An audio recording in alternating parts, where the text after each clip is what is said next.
Hey everybody, welcome to Obscurities in Miniatures, and today, as many days before this, it's time for another ridiculously big monster, and this one's going to come to us once more from Mini Monster Mayhem. Now I've got this big crazy thing here that I painted ages ago. Mini Monster Mayhem is one of those Patreon sculptor artists that I'm always keeping my eyes on. I love the stuff they do. And sometimes it just looks like a lesson in frustration for me to try to get that stuff painted. It's so big, and sometimes it's so crazy with the way that things are just sticking out everywhere. But I saw this latest model, Valarauko, I can't even say it right, Valarauko. And when you see it too, you'll understand why I had to get this thing printed. We have our Witch Hunter friend here just for a nice scale reference, as well as our all-seeing eye crawler, or whatever it was called here.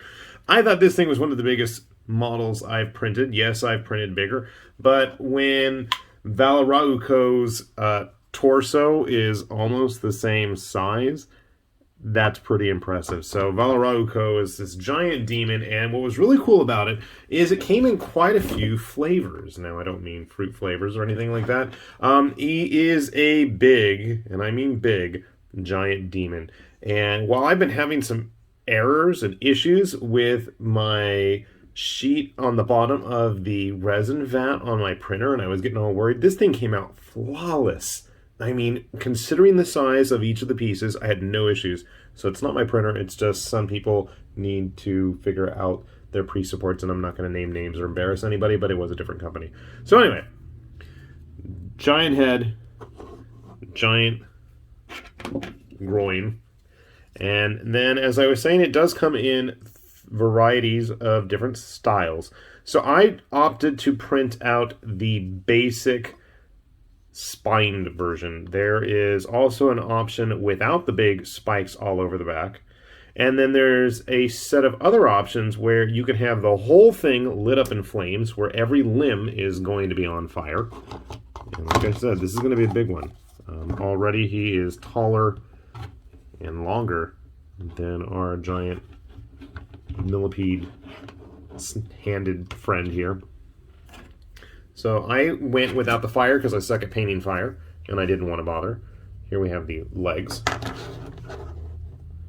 But there's also a version with it not only being on fire and having like huge gusts of flames coming off of the head, coming off of the back, that adds about a good 50 millimeters to his size.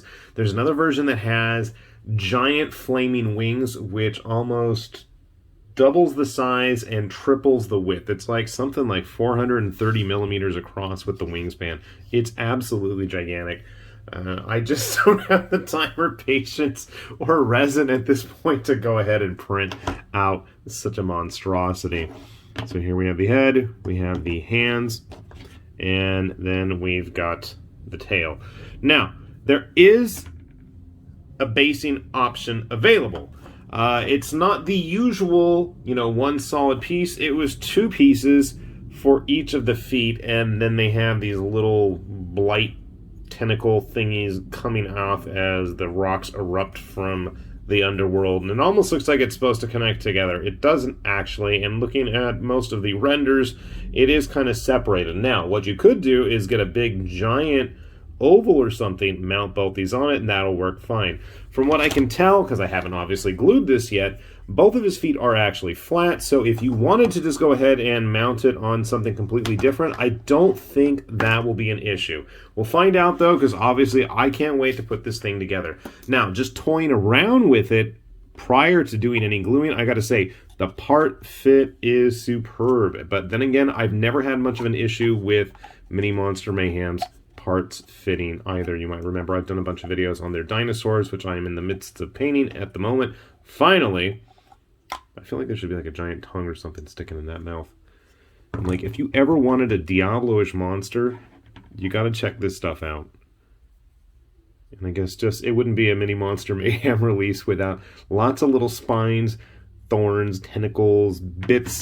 But shockingly, nothing is broken. It's always my biggest fear with his stuff. And I mean, it's just gorgeous. Gorgeous to look at. And I mean, you can see everything's nice and smooth. It's going to go together great. So give me a sec. Let's clear some space. We're going to get our big boy here all put together. And I'll see if I can grab a couple other larger models that we've built over time here and see how they all stack up. Can't wait. All right, we got Valarauko all put together. And I don't even know if he's going to fit on the screen. Probably not. That's okay. We'll get it figured out. So you can see with those little bases here, they don't actually connect to each other. I mean, obviously you can fiddle with that. I don't think I glued his legs on 100% straight, but that is always the case, it seems, with models like this. He is absolutely massive, especially by tabletop standards. And considering that we can make him even bigger with his wings and flames, that's pretty impressive. So here we have the Dimaxitron from the Maker's Cult, which is also an equally impressively sized model. Here, he's bigger than an Imperial Knight. That should give you a good indication of just what you're getting yourself into. If I was a crazy person, more crazy person, I might actually want to go back and attempt the winged version. You can see here from the back. To me, this is like, I mean, you could use this for all sorts of purposes for tabletop games. Use it as some kind of exalted demon of your choice, and he's even pretty stable without the bases. Definitely, I think he would fit on whatever size oval that is. It's like a standard knight base. So if that's something you wanted to do, it's totally doable. I can't speak to how sturdy or stable he would be with those extra wings on. Without the bases right now, he is a little lopsided, but I don't know if that's just me and my poor gluing skills or the model itself. But once he's got those bases, he is nice and sturdy. So, I mean, just very impressive. I mean, I'm very tempted to paint him in Diablo-ish colors. I know I have the old collector's toy, the Diablo from 3. And I think this is probably just as big. Maybe not as wispy. That one had really thin limbs. I don't know where I put it. It might be at work in the closet or something.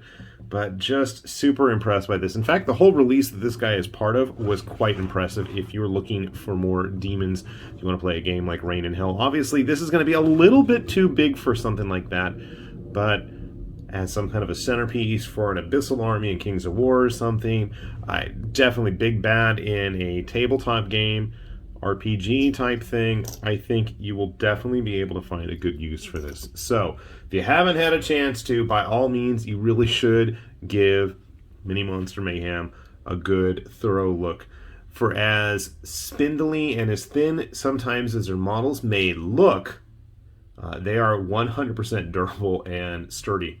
I gotta say, I had my reservations about this guy, but then after having printed him, I was like, dang. I mean, this is just sweet. So I'm going to have to find me some nice primer and figure it out. But yeah, he's definitely going to be a nice reddish hue. And those horns, man. Those horns on the front. Super, super impressed. Dinosaurs and demons are one of those areas that you can pretty much count on me always having something showing up, and maybe samurai. So if you ever have a samurai demon dragon, man, I think I'm really screwed at that point. That's just going to have to be printed. So we'll have a link down below to both the Mini Monster Mayhem Patreon site if you want to take a look if this is still part of the current lineup, or to see what other new goodies they've got waiting, as well as their My Mini Factory link where you can take a look at all of their back catalog. And with that said, this has been High Lord Tamberlane with Obscurities and Miniatures, saying thanks for watching, and we will see you back here soon. Bye-bye.